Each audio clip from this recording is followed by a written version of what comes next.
Professor Haris साहब, professor Haris साहब, professor Haris, professor Junaid Haris, can you hear me? Haris साहब आवाज आ रही है आपको? हारिस साहब देखिए मेरे को उनसे हाँ, बिल्कुल आवाज आ रही है जी, क्या तो मेरी आवाज पहुंच रही है? बिल्कुल आ रही है बाबुलंद, बताएं हारिस साहब। जी हाँ, इन्होंने बड़ा जेन्युइन सा सवाल उठाया है। मैं आदमी एक सवाल प्रोफेसर सुधांशु साहब के सामने रख रहा हूं जी कि ये अमृतसर जो है अकबर ने गिफ्ट में दिया था, जागीर में दी थी। सवाल ये पैदा होता है कि उसका फरमान तलाश करेंगे क्या? सवाल ये पैदा होता है कि जो भी चीज़ें, जिन मंदिरों को इवन औरंगजेब तक ने जो गिफ्ट में दिया था, क्या उसका फरमान तलाश करेंगे? औरंगजेब के गिफ्ट आपको याद है? बहुत सी जगहों पर मौजूद है, बहुत सी जगहों पर मौजूद नहीं होगा। तो जी नहीं, बोलिए बोलिए बोलिए। हाँ, मैं बता दूं आपको। हाँ, वृंदावन मंदिर को ग्रांट दिया था, महाकालेश्वर मंदिर को ग्रांट दिया था, सोमेश्वर नाथ मंदिर प्रयाग को ग्रांट दिया था। इसके अलावा बहुत सारी जैन मंदिरों को दिया था। महाकाल जैन मंदिर उज्जैन को दिया था, बालाजी मंदिर चित्रकूट को दिया था, कामाख्या मंदिर गुवाहाटी को दिया था। बहुत सी जैन मंदिरों को मैंने बताया, गिरनार का, दिलवाड़ा का, माउंट आबू गुरुद्वारों को भी दिया था। और पूरा हिस्टोरिकल एक वो है कि मैंने अभी आपके सामने बताया कि अमृतसर जो है वो अकबर के ज़माने में दिया गया। सवाल ये पैदा होता है कि इसी को वक्फ बाई यूज़र कहते हैं कि जो चला आ रहा है जिस हाल में उस हाल में एक्सेप्ट किया जाएगा। आप कह रहे हो कि अमृतसर पूरा का पूरा शहर वक्फ बोर्ड की जमीन है? इन्होंने पूछा नहीं, what are you trying to say कि पूरा का पूरा अमृतसर वक्फ की जमीन पे? नहीं कहा। नहीं, मैं आपसे पूछ रहा हूं सर, जब संसद पे दावा हो सकता है, मैंने गुरुद्वारा प्रधानमंत्री के घर पे हो सकता है, तो आप तो किसी वक्त तो किसी भी कब्जा मैंने नहीं, आपने शायद कुछ ज्यादा ही वो कर लिया। मैंने कहा कि ये गुरुद्वारा, ये जो अमृतसर का जो गोल्डन टेंपल है, मैं उसकी बात मैं कर रहा हूं प्रॉपर कि वो अकबर ने दिया था उस वक्त के सिख गुरु को, ये मैं कह रहा हूं। और वो इसे गुरु ही के तौर पर हमेशा रखा जाएगा। ये वक्फ की बात मैंने, वक्फ करने का मतलब ये कि जब जो चीज दे दी जाती है जिस मकसद से यूज होने लगती है वो उस मकसद से होगी। ये मॉल का कौन सा यूज होता है सुधांशु जी? मंदिर, मस्जिद, गुरुद्वारा, गिरजाघर में समझता हूं, ये मॉल का यूज भी वक्फ में आता है क्या? शॉपिंग मॉल कॉम्प्लेक्स का भी नहीं, वक्फ में आता है? पहले मैं कहना चाहूंगा, ओके देखिए बोलिए। जुनैद हारिस साहब जो हैं वो पढ़े लिखे लर्नेड व्यक्ति हैं, इसलिए इसने उसको दिया था, उसको दिया था। इसके प्राइमरी सोर्सेज होते हैं, फरमान होने चाहिए। किसी ने कहानी बना दी, किताब में लिख दिया, एक जगह पट्टी लगा दी, उससे काम नहीं चलेगा। जैसे मंदिरों को ढहाने के फरमान हैं जो मसीरे आलमगिरी में लिखे हुए हैं कि 6 अप्रैल 69 को ऑर्डर किया काशी विश्वनाथ मंदिर को ढहाने के लिए, फिर सितंबर में फौज गई और उसने कहा कि ढहा दिया गया, फिर जनवरी 1670 में कहा गया कि अब इसको मूर्तियों में लगा दे। अभी आपके मुंह से क्या बात निकली? आपने कहा कि औरंगजेब ने फला फला को दिया और कामाख्या मंदिर को भी दिया। अरे जनाब, कभी असम तो मुगलों के कब्जे में रहा ही नहीं, कोई जाके चेक कर ले।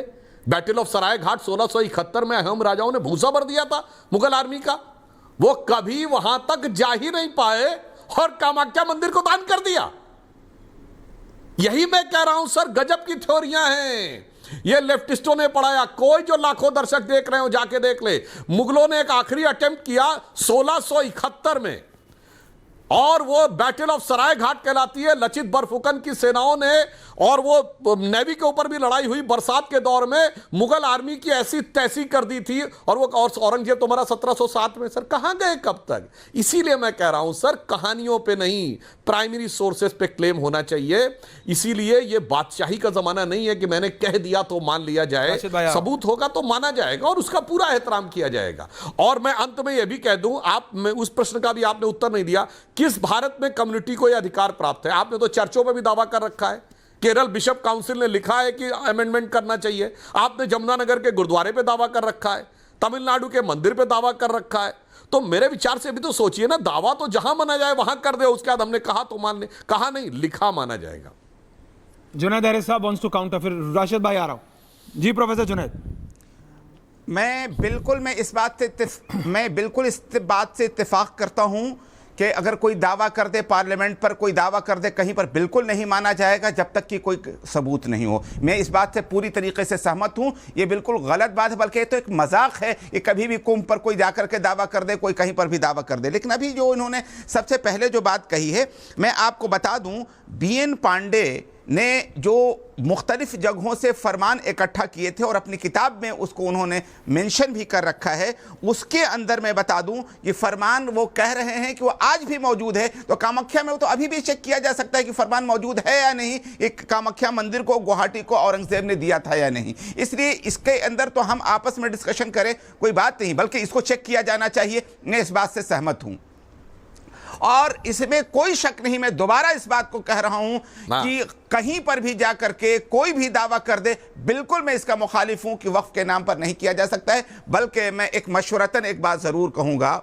कि अगर वाकई जब वक्फ किया जाता है तो उसका सबसे इंपॉर्टेंट पार्ट ये होता है कि वक्फ के अंदर मंशा भी होता है कि किस मंशा के तहत ये चीज़ वक्फ की जाती है।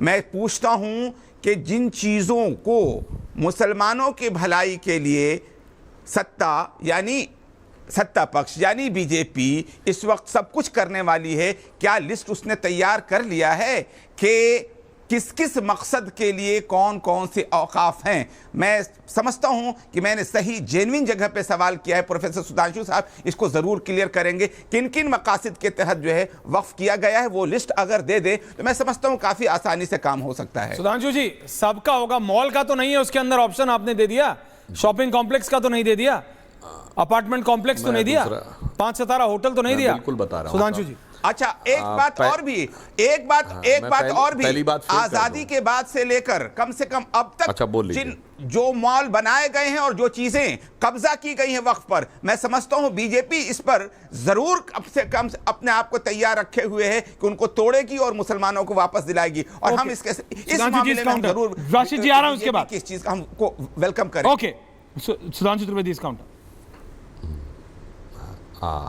अब मैं फिर बता रहा हूं, देखिए यहीं पर जुनैद हारिस साहब ने कम से कम ईमानदारी से इतना बोला कि कामाख्या मंदिर वाले विषय की जांच होनी चाहिए। अरे भाई, जब मुगलों का कब्जा ही नहीं रहा तो औरंगजेब ने कहां से दान कर दिया? पॉइंट नंबर 2, आप कह रहे हैं अमृतसर का स्वर्ण मंदिर, अरे वो तो महाराजा रणजीत सिंह जी ने उस पर स्वर्ण छत्र चढ़ाया था।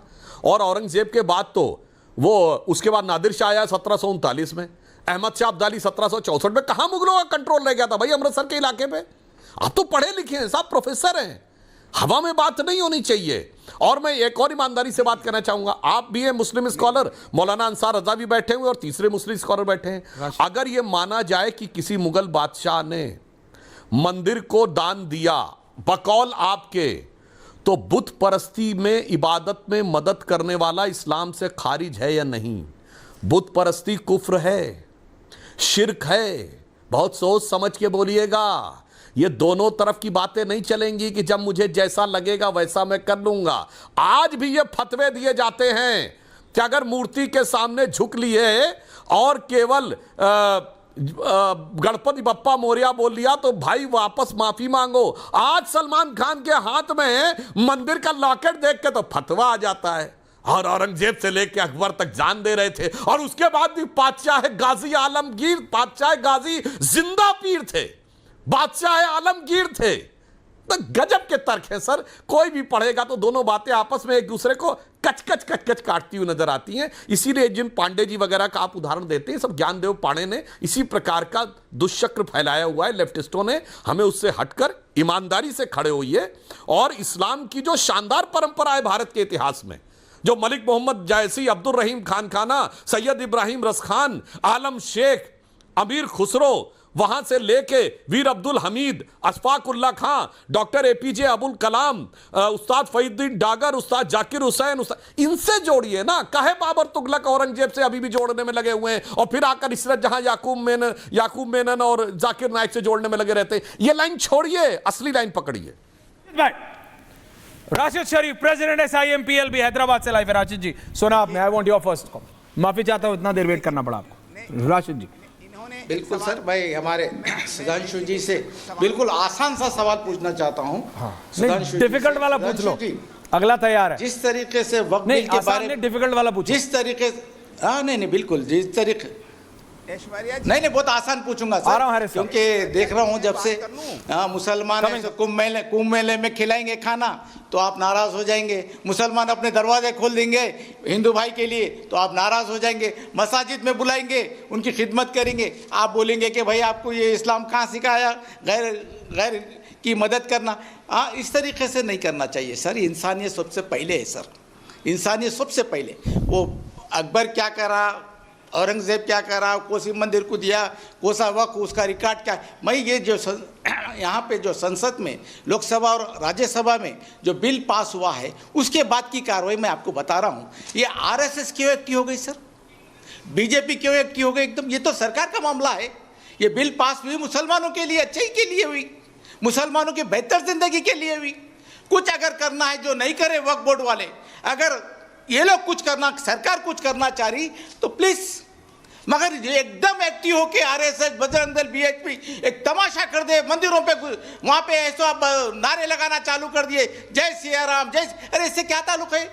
और एक बात बता रहा हूं आपको, दरगाहों में चादर निकाल के फेंक रहे, जनाजे की जनाजा है तो कब्रिस्तान में लेके नहीं जाने दे रहे, क्या है ये इसके लिए संसद में बिल पास हुआ कि ये लोगों को एक्टिव कर दो, बोल के आप बीजेपी, आरएसएस, बजरंग दल सब एक्टिव हो जाओ।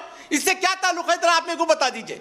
ये बीएचपी से, आरएसएस से, बजरंग दल से और बीजेपी के जो कार्यकर्ता है